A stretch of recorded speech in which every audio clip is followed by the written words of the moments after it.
시청자 여러분 안녕하십니까? 뉴스 현장 시작합니다. 대선이 9일 앞으로 다가왔습니다. 사전투표 전 마지막 주말인 오늘 후보들은 지역을 돌면서 표심 잡기에 한창입니다. 취재기자 연결해 자세한 내용 알아보겠습니다. 장윤정 기자, 오늘 본투표 용지 인쇄가 시작이 됐는데 범보수 단일화 움직임은 어떻습니까?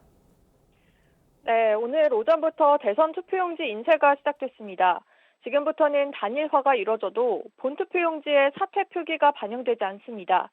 다만 사전투표의 경우 현장에서 투표용지가 인쇄되기 때문에 후보 사퇴가 반영될 수 있는데요. 때문에 국민의힘은 사전투표 전 단일화를 반드시 성사하겠다는 입장을 고수하고 있습니다. 하지만 이준석 후보는 단일화에 참여하지 않겠다는 입장을 거듭 밝히고 있습니다. 홍준표 전 대구시장은 오늘 자신의 온라인 소통 채널에 이준석에 대한 투표는 사표가 아니라 미래에 대한 투자라는 댓글을 남기면서 이 후보의 대선 완주에 힘을 실어주기도 했습니다. 하지만 최근 김문수, 이준석 후보 지지율이 동반 상승하는 여론조사 결과가 나오면서 극적 단일화 가능성이 남아있다고 보는 시각도 적지 않습니다. 네, 장윤정 기자, 오늘 이재명, 김문수 후보 모두 충청 지역을 찾았다고요? 네, 그렇습니다. 민주당 이재명 후보와 국민의힘 김문수 후보는 모두 충청권을 찾아 유세를 이어갑니다. 이재명 후보는 오늘 오전 여의도에서 기자간담회를 열고 세 표가 부족하다며 투표 참여를 독려했습니다. 오후 2시부터는 충남 당진의 전통시장을 시작으로 아산과 천안 유세에 나설 예정입니다. 김문수 후보는 오늘 오전 충북 옥천에 있는 고 유경수 여사 생가를 찾았고 충남 계룡대에선 군 처우 개선 등 국방 공약을 발표했습니다. 오후에는 충남 공주와 보령 등을 차례로 방문할 예정입니다. 지난 세 차례 대선에서 충청 표심이 모두 당락을 갈랐던 만큼 두 후보 모두 캐스팅 보트인 충청 공략에 나선 걸로 보입니다. 개혁신당 이준석 후보는 오후 4시부터 젊은 세대가 많이 찾는 서울 종로구의 서순락길과 송파구 석촌호수를 차례로 찾아 2030 표심 잡기에 나섭니다. 지금까지 국회에서 전해드렸습니다.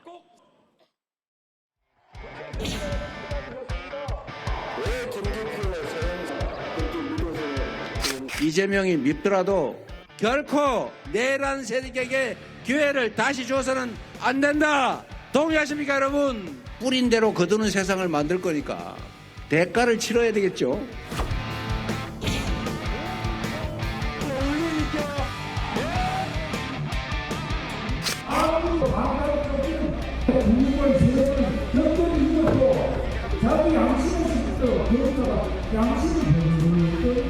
여러분의 깨끗한 한 표 한 표로 6월 3일 날 독재를 막을 수 있죠.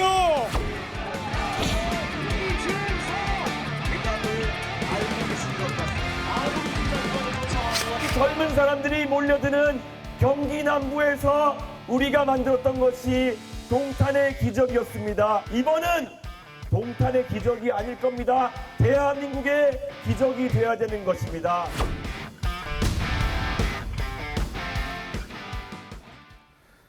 자, 대선이 9일 남았습니다. 이재명 후보 대선 출마 선언 후 처음으로 기자간담회를 열고 본인의 공약과 비전을 제시했습니다. 주말 유세전 속에서 이재명 후보와 김문수 후보 모두 중원 공략에 나섰고요.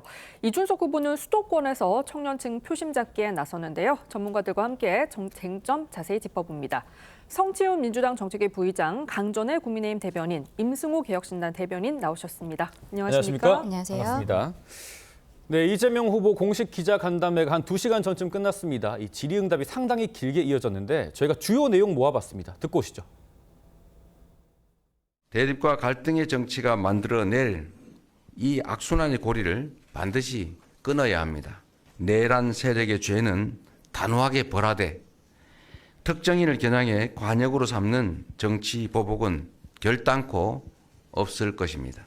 재임 중 대통령은 적용이 없다. 헌법에 그렇게 써져 있잖아요. 그 써져 있는 대로 읽으면 되죠. 그 개정 당시에 국민의 뜻이라면 그 개정된 헌법에 따르는 게 국민 주권주의에 더 맞다. 당연히 국민의 뜻을 존중해야죠. 네, 들으신 것처럼 이재명 후보 내란 세력의 죄는 단호하게 벌하겠지만 정치 보복은 없을 거다 이렇게 강조를 했습니다. 어떻게 들으셨나요? 항상 이재명 후보에 대해서는 진정성 이야기가 같이 나옵니다. 왜냐하면 본인이 하는 말과 행동이 굉장히 좀 괴리가 있는 부분들이 있거든요. 어떻게 보면은 이낙연 전 대표 이분이 왜 지금 민주당 후보인 이재명 후보를 돕지 않고 있을까요? 오히려 새미래민주당 같은 경우에는 최근에 개헌과 관련해서 국민의힘과의 연대 이런 것에 힘을 실어주는 모습들도 보여주고 있거든요. 지난 총선 과정에 있어서 비명 횡사, 친명 횡재 이 공천에 대해서 우리 국민들께서 똑똑히 보신 바가 있습니다. 본인이 민주당 내에서도 말하자면 친노 친문 세력으로부터 핍박받았다라는 그동안의 이미지들이 있었고 그러면서 본인을 밖에서 도와주던 그 더민주 혁신회의 이분들이 지난 총선 과정에서 31명이라는 대규모로 원내로 진입을 했었거든요. 네. 그 과정에서 강원도당 위원장이 갑작스럽게 서울 은평구에서 당선이 되기도 하고 여러 가지 구설수가 있었던 양문석, 김준혁 이런 후보들조차도 막판까지 공천 취소하지 않았는데 이분들의 공통점이라는 것은 다 친명 세력이었다라는 것입니다. 본인이야말로 그동안에 가까운 사람들에 대해서는 계속적으로 손이 안으로 굽는 모습들을 보이고 그리고 본인과 반대편에 있었던 세력들, 특히 이낙연 후보라든지 그리고 친문 세력 같은 경우에는 지난 공천 이후로 아예 지금 민주당 내에서 자리를 잡지 못하고 있거든요. 이런 것에 대해서 진정성을 보일 것이었으면은 그중에 일부라도 민주연구원 원장이라든지 근처에 두면서 계속적으로 소통하는 모습을 보였어야 되지 않을까. 지금 와서 이런 이야기 하는 것은 네. 아무도 믿지 않을 것이다라고 생각합니다. 저희가 또 하나 살펴볼 게 개헌 관련 내용입니다. 이 헌법 개정을 재임 중인 대통령에게 적용할지 이 여부에 대해서 국민 뜻을 존중해야 된다 이렇게 밝혔어요. 개헌의 혜택이 재임 중인 대통령에겐 가지 않는다라는 전제를 깔긴 했습니다만 국민 뜻을 존중해야 된다라는 이 멘트가 좀 유보적인 네. 여지를 남겨두는 것으로 좀 들립니다. 그러니까 이재명 후보가 이제 당연히 헌법에 그렇게 쓰여 있으니까 그대로 읽으면 된다까지만 말했으면 사실 제일 좋았을 것 같아요. 그래서 이재명 후보의 어떤 진이나 이런 것을 비난하고 싶지는 않지만 뭐 유세 현장에서도 그렇고 저런 기자회견에서의 발언도 그렇고 계속해서 불필요한 억구들이 붙으면서 계속해서 의혹을 증폭시키는 거 아닌가라는 의혹이 듭니다. 왜냐하면 국민 뜻을 존중해야 한다라는 뜻은 결국에는 국민 뜻이 만약에 개헌을 하는 대통령에게도 적용시켜달라라는 것으로 국민의 뜻이 모인다면 다시 한번 재고해 볼 수 있다라는 여지로 해석될 여지가 있는 거거든요. 이재명 후보는 굉장히 노련한 정치인이고 정치적 언어에 있어서는 굉장히 해석의 여지가 굉장히 큰 정치인일 겁니다. 그럼에도 불구하고 저런 정치적 언어를 쓴다는 것은 본인이 어떤 저런 언어를 썼을 때 일어날 수 있는 파장에 대해서 조금 더 그리고 본인이 말하듯이 굉장히 조금 지지도가 높은 본인이 표현하듯이 지지도가 높은 그 대선 후보만큼의 정치적 언어의 무게를 좀 가져주셨으면 좋겠다. 이런 생각을 좀 해봅니다. 예. 부의장님 의견 좀 여쭙겠습니다. 이재명 후보는 헌법 개정에 관련된 원칙적인 얘기를 한 겁니다. 헌법 개정이 뭐 정치 엘리트들끼리 모여서 정당 세력들끼리 모여서 뚝딱 할 수 있는 것이 아니라 당연히 국민들의 의견을 묻고 국민들의 의견에 따라서 진행되어야 하는 것이기 때문에 그런 원칙적인 이야기를 말씀하신 거라고 보면 될 것 같고요. 그리고 아마도 개정 헌법에 따라 만약에 재임 중인 대통령이 추가 혜택을 받는 것은 국민들이 쉽게 용납하지 않을 것이다라는 부정적인 뉘앙스의 말씀도 해주셨어요. 네. 사실 이 헌법 128조에 재임 중인 대통령이 혜택을 못 받는다는 조항은 대한민국의 헌법만 갖고 있는 아주 독특한 조항이거든요. 역대로 한국 그 정치사에서 뭐 이승만 대통령, 박정희 대통령 등등이 헌법 개정을 통해서 본인의 그 집권을 연장시키려는 시도를 늘 해왔었기 때문에 네. 그런 것들을 굳이 명시해 놓은 거다. 그래서 과거의 국민들은 그걸 우려 때문에 그 128조를 명시한 거기 때문에 현재의 국민들이 혹시나 이거에 대해서 어떤 의견을 갖고 계신지는 물어봐야 된다라는 원칙적인 얘기를 했다. 이렇게 봐주시면 될 것 같습니다. 예. 알겠습니다. 오늘 김문수 후보도 공약과 비전 제시에 나섰습니다. 아침에 이 유경수 여사 생가 앞에서 대통령의 당무 개입을 원천 차단하겠다. 기득권 정치에도 마침표를 찍겠다고 강조했습니다. 듣고 오시죠. 대통령의 당무 개입을 원천적으로 차단할 수 있는 제도적 장치를 마련하겠습니다. 특히 당내 선거 및 공천, 인사 등 주요 당무에 관하여 대통령의 개입을 금지한다는 내용을 반드시 포함시키겠습니다. 우리 당은 당의 역량을 총동원해서 사전투표의 감시 감독을 철저히 하겠습니다. 그러니 걱정 마시고 사전투표에 참여해 주시기 바랍니다. 저도 사전투표에 참여하겠습니다. 네, 김문수 후보 당과 대통령의 분리를 강조하는 정신을 당원에 명시를 하고 선거 공천에서 대통령 개입을 금지하는 내용을 당원에 포함하겠다고 밝혔습니다. 이렇게 제도적 장치가 마련되면 어떤 게 달라지는 건가요? 저희는 일단은 중도 확장적인 메시지들을 내고 있는 것입니다. 네. 그동안에 김문수 후보가 경선 과정에서도 쉽지 않았습니다만 그 이후에 한덕수 후보와의 단일화 과정, 이 과정에 있어서 저희들의 전통적인 지지층들도 많이 좀 실망을 하셨던 것이 사실이거든요. 그런데 이제는 어느 정도 좀 결집이 되어가는 모양새들을 보이고 있고 또 윤석열 전 대통령이 탈당을 함으로써 저희가 어떻게 보면은 중도 확장적인 메시지를 내는 것이 조금은 더 수월해진 상황들이 된 것입니다. 지금 충청권을 돌고 있다는 것은 그런 의미로 봐야 될 것 같은데요. 중도 확장적인 이미지를 보여주면서 캐스팅 보트인 충청권을 흔들겠다라는 생각을 가진 것으로 보입니다. 지금 이야기하고 있는 그 대통령의 당무 개입이라든지 이런 것들이 저희 입장에서는 이번 조기 대선이 이루어지게 된 그 과정에 있어서 윤석열 전 대통령의 파면 결정 여기에 대해서 반성하는 모습 그리고 보수가 쇄신하는 모습 보이겠다라고 계속적으로 말씀을 드렸습니다만 뭐 민주당이라든지 혹은 일각에서는 말만 하는 것이 아니냐라는 그 지적들도 있었던 것이죠. 여기에 대해서 아예 당원 자체에 저희가 2번의 탄핵을 겪었고 여기에 대해서 반성한다는 메시지를 넣겠다라는 이야기를 함으로써 진정성을 보여드릴 수 있다라고 생각을 하고요. 이러한 충청권에서의 그 어필 이러한 표심들이 저희는 전체적인 득표율을 올리는 데에도 큰 도움이 될 것이다라고 생각하고 있습니다. 또 눈에 띄는 게 김 후보가 나도 사전투표를 할 예정이다. 당에서 감독을 철저히 하겠다면서 이 사전투표를 독려한 점인데 이게 부정선거론에 동참한다. 이런 여론을 좀 일축하려는 의도로 봐야 될까요? 그렇죠. 그리고 김문수 후보는 사실상 8명의 경선 후보 중에 한 명이었을 때는 사전투표제를 폐지하겠다라는 공약을 갖고 있기도 했습니다. 그런데 8명 중에 한 명이었을 때와 이제 저희 당의 얼굴로서 후보가 되었을 때는 스탠스가 바뀔 수밖에 없는 것이죠. 개인의 의견보다도 저희 당이 나아가는 방향에 대해서 지금 김문수 후보가 굉장히 잘 맞추고 있다라고 생각을 하고 있는데요. 조금 아까 대통령의 당무 개입 문제 같은 경우에도 윤석열 전 대통령과의 관계에 대해서 왜 후보 자체는 절연하지 못하는 것이냐 이런 지적에 대해서 네. 오히려 공식적으로 정리를 했다라고 생각을 하고 예. 그리고 오늘 나오고 있는 이러한 메시지들이 저희가 그동안에 보여드렸었던 김문수 후보가 어떤 강성 우파로 보였었던 이미지들 이런 것들이 사실 이번 선거 과정에 있어서도 많이 희석이 되고 있는 부분들이 있거든요. 그리고 실제로 후보가 살아온 인생의 궤적 같은 것을 보았을 때는 5.18 정신에도 오히려 맞는 것이 김문수 후보가 아니냐 많은 국민들께서 생각하신 부분들이 있는데 이러한 부분들에 대해서 적극적으로 어필을 하는 과정에 있어서 사전투표도 본인 스스로도 제가 사전투표를 할 테니까 마음 놓고 오시라라고 말씀을 드리고 있는 것입니다. 네, 이준석 후보 일정도 좀 살펴보겠습니다. 어제에 이어서 이준석 후보는 오늘 석촌 호수와 종로 등 이 수도권에서 유세에 나섭니다. 최근 여론조사를 살펴보면 지지율이 2자릿수까지 올랐거든요. 지난 총선에서 동탄의 기적이라고 말하면서 이번에는 대한민국의 기적을 만들어야 된다고 했는데 가능하다고 보십니까?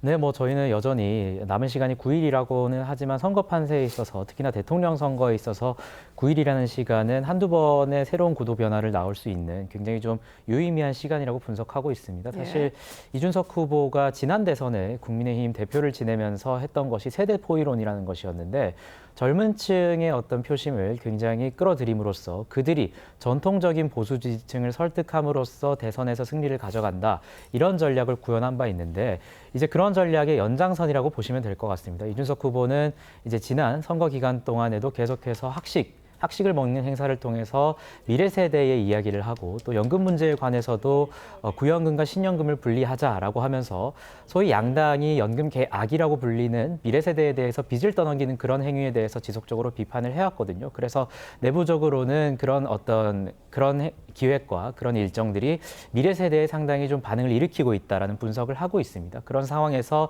계속해서 이런 일정을 가져감으로써 남은 9일 동안의 기간 동안 굉장히 좀 동탄의 기적을 넘은 대한민국의 기적을 불러일으킬 수 있지 않을까 그런 기대를 하고 있습니다. 예. 네, 시청자 여러분 9일 뒤면 이제 투표를 하실 시간입니다. 오늘 이 대선 당일인 6월 3일에 사용할 투표 용지를 인수하기 시작했습니다. 김문수 후보와 이준석 후보의 단일화 1차 시한은 지금 넘긴 겁니다. 단일화 구애를 하고 있는 국민의힘과 철벽 대응으로 맞서는 이준석 후보의 목소리 준비했습니다. 단일화만 될 수 있다면 어떤 형태의 방식이든 백가쟁명식의 방식이 많이 나올수록 좋은 국면이라고 생각합니다. 저희는 사전투표 전까지는 단일화를 하는 것이 국민의힘에 있는 사람들은 그저 정치공학적 단일화 같은 것을 계속 언론에 이야기하면서 분위기 흐리는 데만 지금 일조하고 있습니다. 저는 제발 좀 정신 좀 차리고. 지금 김문수 후보와 이준석 후보 단일화가 성사되지 않으면서 두 후보 이름 옆에 사퇴 표기가 없이 인쇄가 됐는데 지금 1차 단일화 시한을 넘기게 된 상황, 원인이 뭐라고 보시는지요? 일단 두 후보가 합쳤을 때 시너지 효과가 나오지 않는다는 것이 각종 지표로 드러나기 때문이라고 저희는 보고요. 왜냐하면 뭐 김문수 후보와 이준석 후보의 그냥 지지율을 단순 합산할 경우에는 뭐 이재명 후보와 뭐 비등한 수치로 나올 수는 있습니다만 그것이 둘이 합쳤을 때는 그런 결과로 나오지 않는다는 것이 각종 지표로 드러나지 않았습니까? 그런 것들이 단일화를 막고 있다라고 보여지고 이준석 후보 입장에서는 토론회를 거듭할수록 뭔가 김문수 후보를 지지하는 뭔가 보수 지지층을 끌어올 수 있다는 믿음을 좀 갖고 있을 것 같아요. 그렇기 때문에 토론회를 좀 더 진행하고 최대한 늦게 단일화를 혹시나 하더라도 늦게까지 하는 것이 물론 지금까지 한 번도 단일화 하겠다고 말한 적은 없습니다만 네. 기한을 최대한 늘리는 것이 이준석 후보 입장에서는 유리하다는 판단이 있었던 것 같고요. 22년을 떠올려 보더라도 그 당시에 안철수 후보와 윤석열 후보가 단일화를 할 때 투표용지는 결국 인쇄가 됐었어요. 그러니까 그렇죠. 사전투표 전날 밤에 마지막 토론을 하고 그런 다음에 새벽에 단일화가 전격으로 이루어졌던 경험이 있기 때문에 투표용지가 나오는 것 자체는 별로 그렇게 의미가 없다라는 판단도 있을 것 같습니다. 하지만 아까 처음에 말씀드린 것처럼 두 후보의 시너지 효과가 지금까지는 없는 것으로 나타나고 있기 때문에 이준석 후보가 2차, 3차 이런 기한이라고 하는 그 기간까지도 단일화에 응할 거라고 좀 보지 않습니다. 예. 뭐 이준석 후보가 단일화는 없다고 못 박은 만큼 그 뜻을 존중하는 게 도리겠습니다만 지금 보수층에서는 단일화에 대한 얘기를 계속하고 있거든요. 2차 단일화 시한은 사전투표 전날이 28일입니다. 이준석 후보께서는 단일화가 없다고 하고 있어요. 네. 근데 당 내부에서도 단일화 없는 완주가 승기를 잡는 유일한 방안이다 이렇게 보고 계신 건가요? 당연하죠. 그러니까 이제 성치훈 부의장께서도 잠깐 언급을 해주셨지만 이게 이준석 후보의 지지층을 국민의힘 측에서 좀 제대로 분석할 필요가 있다라는 생각이 들어요. 왜냐하면 이준석 후보는 지난 동탄 선거에서도 마찬가지로 보수 지지층에 대한 표를 끌어오는 것도 있었지만 민주당에 대해서도 민주당과 이재명 후보는 찍을 수 없고 그렇지만 진보 진영에 대한 연성 지지층의 표를 이준석 후보가 묻고 있는 측면도 있거든요. 그래서 이것이 만약에 이준석 후보와 김문수 후보로 단일화가 됐을 때 과연 이 표가 모두 김문수 후보에게 가겠냐 아니면 오히려 이재명 후보에게 더 많은 표가 가서 이재명 후보가 과반을 넘겨버리는 상황이 되냐에 대해서 국민의힘은 좀 전략적으로 판단할 필요가 있거든요. 그래서 과연 이준석 후보가 지금 이재명 후보의 그리고 민주당의 지지층을 끌어오고 있는 측면이 있기 때문에 지금 국민의힘 측에서도 단일화 논란에 대해서 그리고 단일화에 대해서 이렇게 집착할 것이 아니라 김문수 후보의 비전과 공약에 대해서 보여줌으로써 김문수 후보와 이준석 후보가 같이 이재명 후보의 지지세를 낮추는 그런 모양새가 오히려 선거 판세에 두 후보 모두에게 도움이 되는 그런 상황이라고 판단하고 있습니다. 그런데 이런 상황에서 홍준표 전 대구시장이 이준석 후보에 대한 투표는 사표, 이 죽은 표가 아니라 미래에 대한 투자라고 밝혔습니다. 그 발언에 대한 후폭풍이 상당한데요. 박정훈 의원 같은 경우는 이런 자가 우리 당 대표였다니 그냥 하와이에 정착하시길이라고 지적을 했고 김근식 송파병 당협위원장은 당대표와 대선 후보 국회의원까지 다 하신 분이 이준석 찍으라고 하는 거는 자가당착, 후안무치다 이렇게 비판을 했습니다. 국민의힘은 하와이에 특사단까지 보내셨는데 힘이 쭉 빠지실 것 같아요. 어떠십니까? 그렇죠. 저 그 글만 보았을 때는 좀 실망스러운 생각들이 드는 것은 사실입니다. 다만 이제 홍준표 전 시장 같은 경우에는 이준석 후보와 그 오랫동안 가까운 사이로 지내온 것을 전 국민께서 다 알고 계시는 부분이고 그리고 어떻게 보면은 이준석 후보의 기운을 띄워주면서 저희가 막판까지 단일화에 대해서 협상을 하는 것은 당 내에서 또 해야 될 일이라고 생각을 하거든요. 이준석 후보와 김문수 후보가 각자의 지지세를 올리면서 나중에 그 하나로서 융합이 되었을 때 플러스가 되기 위해서는 이준석 후보가 더 이렇게 많은 사람들로부터 사랑을 받는 것도 굉장히 필요한 부분이라고 생각을 합니다. 홍준표 시장께서 거기까지 생각하고서 한 말씀이신지는 모르겠습니다만 적어도 지난번에 뭐 이재명 대표에 대해서 뭐 총리 제안을 받았다 이러한 이야기가 나오는 것처럼 민주당과의 관계에 있어서 가까워 보이는 것보다는 차라리 낫지 않은가라는 생각도 들고 당 입장에서는 홍준표 시장의 뭐 의견 이런 것들을 넘어서서 끝까지 이준석 후보의 단일화에 대해서 더 열심히 노력해야겠다라는 생각이 듭니다. 이게 개혁신당 입장에서는 단순한 정치인의 지지가 아니라 국민의힘의 경선에 참여했던 유력 정치인사의 지지기 때문에 의미가 클 것 같은데 어떻게 평가를 하셨습니까? 그러니까 홍준표 시장이라는 개인의 정치인이 갖고 있는 이 정치적 의미를 굉장히 좀 높게 평가할 수밖에 없는 상황인 것 같아요. 사실 지난 국민의힘 경선에서 소위 사기 경선이라고 불리기도 하는데 그 과정에서 홍준표 시장이 그 당의 거의 30% 30년 가까이 헌신을 했는데 일종의 사기 경선을 당하는 모습을 보면서 홍준표 시장뿐만 아니라 홍준표 전 시장에 대한 지지자분들도 굉장히 많은 상처를 받았을 것 같아요. 그래서 그분들의 어떤 마음을 개혁신당이 고스란히 담기 위해서 저희는 노력해야 될 지점인 것 같고요. 또 대변인께서는 이렇게 말씀해 주셨지만 국민의힘 일부 의원과 관계자들이 홍준표 시장에 대해서 그렇게 구애를 하다가 그 구애를 받아주지 않았다고 해서 저렇게 모진 말을 하는 것 자체가 30년 동안 당에 대해서 헌신한 분에 대한 예의인가라는 생각이 들고 일방적 구애를 하다가 그 구애가 실패했다고 저런 모진 말과 침을 뱉는 것이 과연 국민의힘과 김문수 후보에게도 도움이 되는지에 대해서 좀 신중하게 생각할 필요가 있다고 생각합니다. 네, 저희는 다음 쟁점으로 넘어가 보겠습니다. 어제 이재명 후보가 경기도 시흥의 거북섬에 자리한 웨이브 파크를 자신의 경기지사 시절 치적이라며 자랑을 했는데요. 사실과 다르다는 지적이 잇따르며 논란이 커지고 있습니다. 이재명 후보가 어떤 이야기를 했는지 먼저 들어보겠습니다. 시흥의 거북섬이라고 있죠. 거북섬의 그 웨이브 파크라고 요새 장사 잘 되나 모르겠네요. 잘 안 돼요? 잘 안 되면 안 되는데.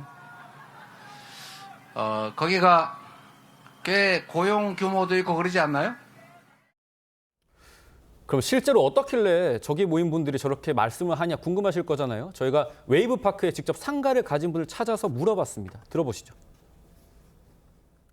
공실이 한 90% 가까이 될 거예요. 나머지 뭐 일부 좀 영업을 하고 있어도 뭐 정상적인 영업이라고 볼 수 없고요. 활성화시킬 수 있는 어떤 그런 대책들이 좀 나와야 되는데 그런 건 없고 그 유치한 거에 대해서만 그렇게 바람삼아 얘기한다는 게 좀 무책임해 보이고 그런 부분도 많죠.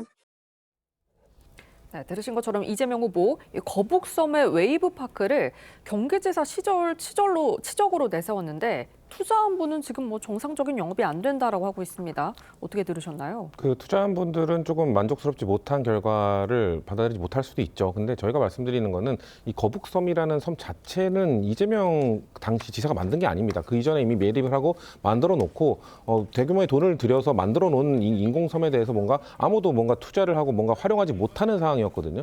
그런 상황 속에서 이재명 후보 당시 이재명 경기도지사가 사실 부산 기장군에서 설치를 하려고 추진이 되고 있던 이 웨이브 파크라는 곳이 뭔가 행정적 절차 때문에 계속 난항을 겪으면서 시간이 지연되고 있었거든요. 그래서 그러면 경기도에서 좀 신속 절차를 밟아서 유치를 해주겠다라고 해서 그걸 끌어온 겁니다. 그래서 사실 웨이브 파크 하나를 끌어왔다고 해서 거북섬 전체의 경기가 활성화될 수는 없겠죠. 그 이후에 뭐 다양한 다른 관광거리들도 좀 유치를 하고 하는 것들을 후속 도지사라든지 아니면 시흥시에서 좀 추진을 했었어야 되는 부분인데 웨이브 파크 하나 때문에 거북섬이 살지 못했으므로 웨이브 파크 유치한 거 잘못한 것이다라고 지적하는 것도 너무 과하다는 것이죠. 이재명 후보, 이재명 당시 경기도지사로서는 할 수 있는 최대한의 일을 했던 겁니다. 뭔가 사실상 죽어있는 본관이었던 거북섬에 대해서 웨이브 파크도 유치해보고 뭔가 다른 것들도 최대한 같이 뭔가 왔다면 시너지를 내면서 다 잘 사는, 다 잘 되는 관광단지가 됐을 텐데 웨이브 파크 하나 이외에 다른 것들이 뭔가 추진되지 못했기 때문에 뭔가 지금 공실률이 있다든지 뭔가 거북섬 전체가 활성화되지 못하고 있는 것은 사실입니다만 그렇다고 해서 그 모든 책임을 이재명 후보, 이재명 당시 지사에게 물을 수는 없다라는 말씀을 저희는 드리고 있는 거죠. 네. 뭐 각 당에서도 지금 대응에 나서고 있는데 먼저 이준석 개혁신당 후보 같은 경우는 이 지역 상인들의 속이 터지는 거북섬의 웨이브 파크를 자랑하니까 시흥 시민들이 분노했을 것이다라고 말을 했고요. 국민의힘에서도 이 90%에 가까운 87% 공실률을 지적을 하셨어요. 이 발언 어떻게 들으셨습니까? 일단 지금 올해 1월 기준으로 거북섬 내 상가가 3,253개가 있는데 그중에서 13%만 입점을 하고 87%가 현재 공실인 상황입니다. 예. 거북섬 자체가 아니라 웨이브 파크에 대한 문제인데 이재명 대표와 민주당 측에서는 자꾸 이거를 희석하려고 하는 것으로 보이거든요. 네.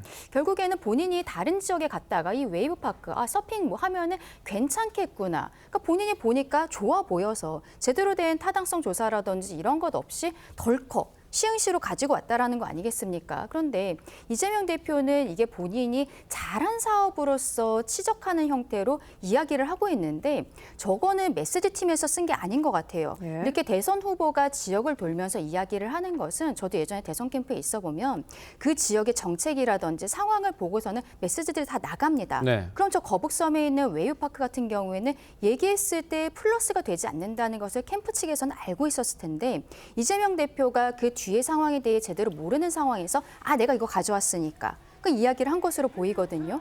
근데 저기가 완전히 망한 부분이 되었고 그리고 그 과정에 있어서 많은 자영업자들께서 힘들어하고 있는 상황입니다. 이재명 대표는 지금까지 선거 캠프 과정이 그래요.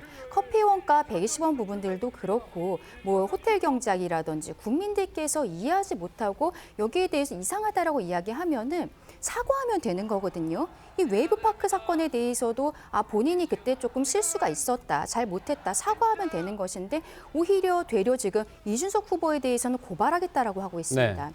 이런 강압적인 모습들이 오히려 국민들께는 더 마이너스적인 부분이 되지 않을까라고 생각합니다. 뭐 저 발언을 대선 캠프에서 썼는지 아닌지는 확인이 좀 필요하다는 부분 말씀드리고 이 이준석 후보 같은 경우는 일단 저기 성추행 부의장님 말씀은 남경필 지사 때부터 시작됐던 사업이었고 죽어있던 상권을 살리려는 노력이었다라는 취지로 말씀을 하셨는데 지금 개혁신당에서는 좀 어떻게 보십니까? 그러니까 무슨 말씀인지는 알겠어요. 근데 이게 국민의힘이나 개혁신당에서 먼저 공격하도록 꺼내든 게 아니에요. 본인이 유세 현장에 가서 거북섬 웨이브파크를 언급하면서 자랑하듯이 저런 말을 했으니 저희는 그리고 국민의힘과 개혁신당은 저런 것에 대해서 맞는 얘기인지 분석할 수밖에 없는 거거든요. 그래서 본인이 어떤 자신의 치적과 그런 것들을 홍보하는 그런 차원에서 들고 온 카드에 대해서 국민의힘과 개혁신당이 면밀하게 분석해보고 사실은 이렇고 현실은 이렇다라고 말해주니 민주당과 이재명 후보는 왜 그런 걸 공격하냐라는 식으로 나와요. 그러니까 결국에는 또 커피 120원이나 호텔 경제학이나 이런 것처럼 기싸움을 하겠다라는 거거든요.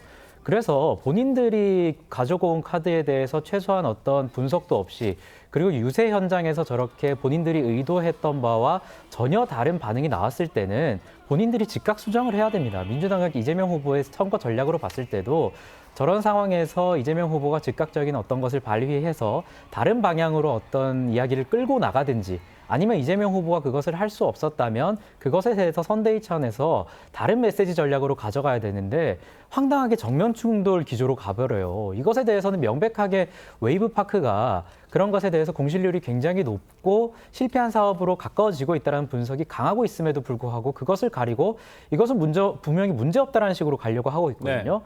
부의장께서도 말씀하셨지만 그런 것에 대해서 노력을 했다면 그 당시에 노력을 했다면 그 웨이브파크와 거북섬이 살 수 있는 다른 사업에 대해서 검토를 해봐야겠죠. 그 다른 사업을 가져와서 웨이브파크와 거북섬이 살아났다면 그것은 치적으로 내세울 수 있을 겁니다.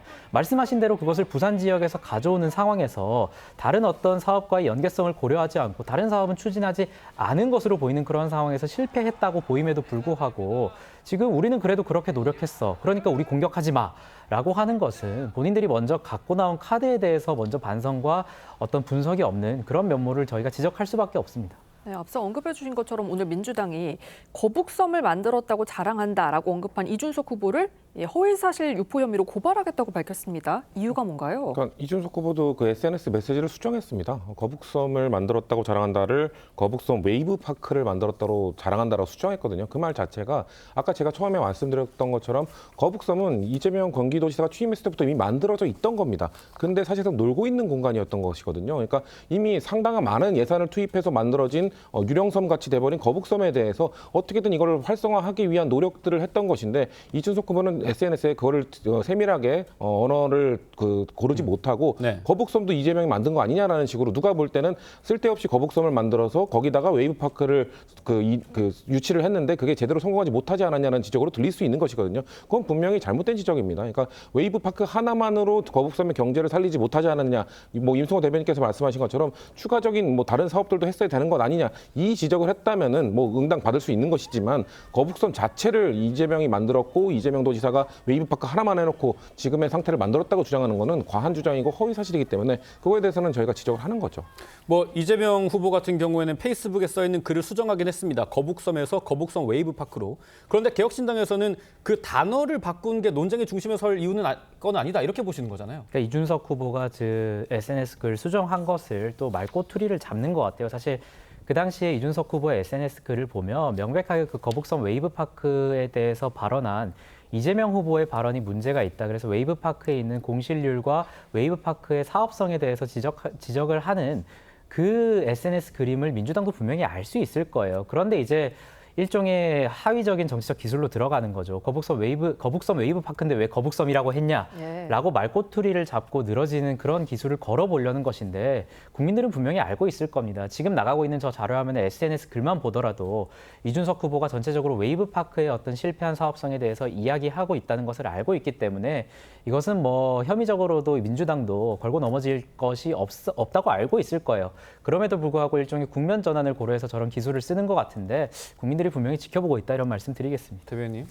지금 이재명 대표 측에서는 이런 그 웨이브파크 이야기를 나온 것이 저는 굉장한 실전 포인트라고 생각을 하거든요. 이재명 대표가 경기도지사를 한 2년 반 정도 했습니다. 2020년 여름부터 22년 겨울까지 그때 이제 대선 후보 하면서 사퇴를 한 바가 있는데 그때까지 사실상 이재명 대표가 경기시장이었을 때 한 일과 성남시장이었을 때 한 일과 경기도지사 때는 별다른 일은 안 했던 거 아니야라고 사람들이 많이 알고 있었는데 여기에 대해서 웨이브파크가 나왔고 이런 엄청난 사고를 쳤음에도 불구하고 이것을 치적이라고 이야기를 하고 또 그러면서 오히려 국민들을 가르치려는 듯한 모습들을 보이고 있거든요.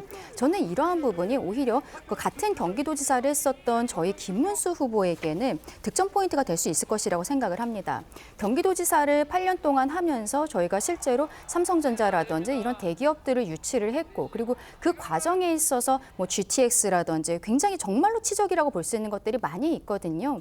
이러한 그 이재명 대표가 8년 동안 성남시장을 하면서 있었던 그 수많은 개발 의혹들 그리고 2년 동안 경기도지사를 하면서도 이러한 실패에 대해서도 반성하지 않고 오히려 국민들께 큰 소리를 치는 모습들이 저희들로서는 정말로 이재명 대표의 이런 민주당의 전행에 대해서 국민들께서 다시 한번 아실 수 있는 계기가 되지 않을까라고도 생각합니다.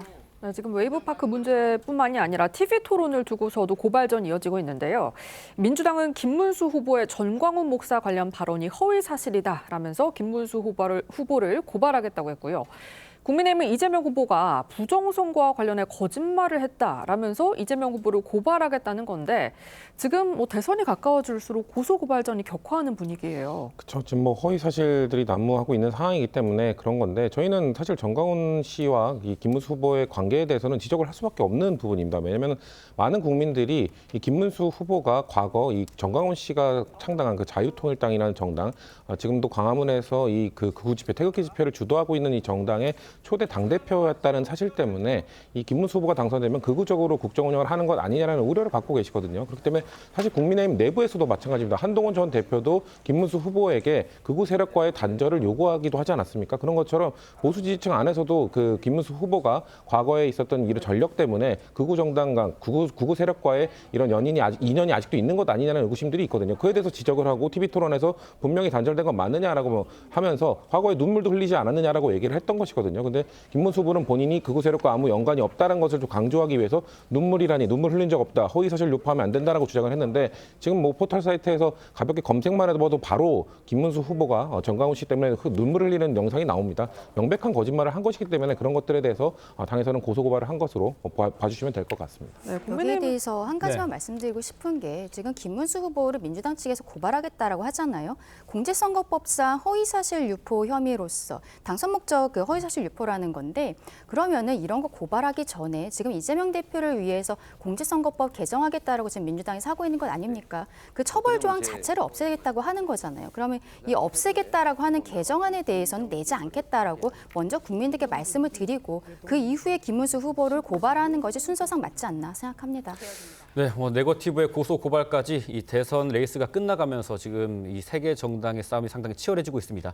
지금까지 정치권 쟁점 짚어봤습니다. 세 분 말씀은 여기까지 듣겠습니다. 감사합니다. 감사합니다.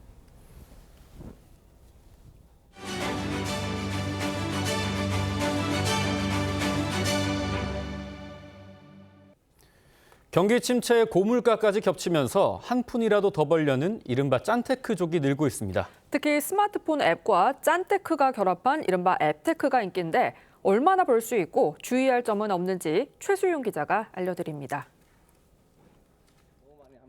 50대 직장인 박준영 씨는 매일 걸음수를 체크하기 위해 만보기 앱 3개를 동시에 켭니다.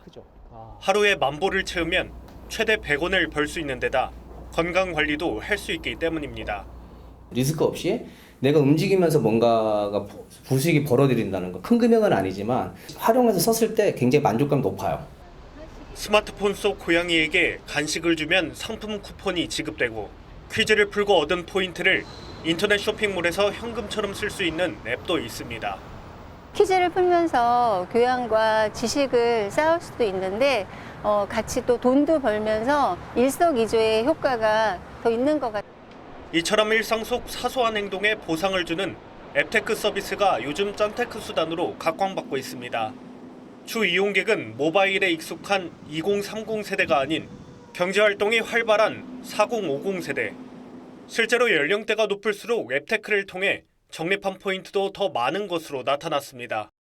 경제활동이 왕성한 세대이다 보니까 경기 불황이라든가 고물가의 심각성을 더욱더 크게 느끼고 절약 정신이 매우 중요하다는 걸 알기 때문에 이렇다 보니 금융권에선 출석 체크형, 게임형, 설문조사형 등 다양한 서비스를 출시하며 고객 유치에 사활을 걸고 있습니다. 저희 앱테크 서비스를 통해서 여수신 상품의 방문자 수가 늘어나는 플랫폼 효과를 누릴 수 있었습니다. 다만 일부 앱은 과도한 광고 시청을 요구하거나 개인정보 접근 권한을 폭넓게 설정하도록 유도하는 경우도 있어 이용 전 꼼꼼한 확인이 필요합니다. TV조선 최수영입니다.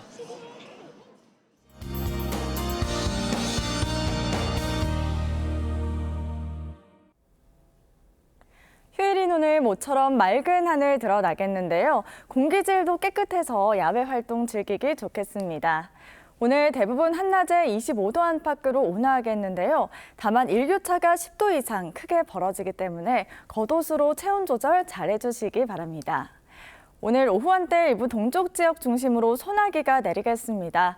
강원 내륙과 산지에는 최대 20mm, 그 밖에 경기 동부와 충북, 경북 북부 지역에는 5mm 안팎의 소나기가 예보돼 있습니다. 오늘 맑은 하늘 아래 뜨거운 햇볕이 내리쬐며 자외선 지수가 매우 높은 단계까지 치솟는 곳이 많겠습니다. 장시간 야외 활동하신다면 자외선 차단 꼼꼼하게 해주시기 바랍니다. 오늘 낮 최고 기온 살펴보시면 서울이 23도, 대구 25도, 제주 20도로 어제보다 많게는 10도가량 기온이 오르겠습니다. 5월의 마지막 주에는 기온이 점차 오름세를 보이며 여름 더위가 찾아오겠습니다. 날씨였습니다. 네, 5월 25일 일요일 TV조선 뉴스 현장은 여기까지입니다. 함께해 주신 여러분 고맙습니다.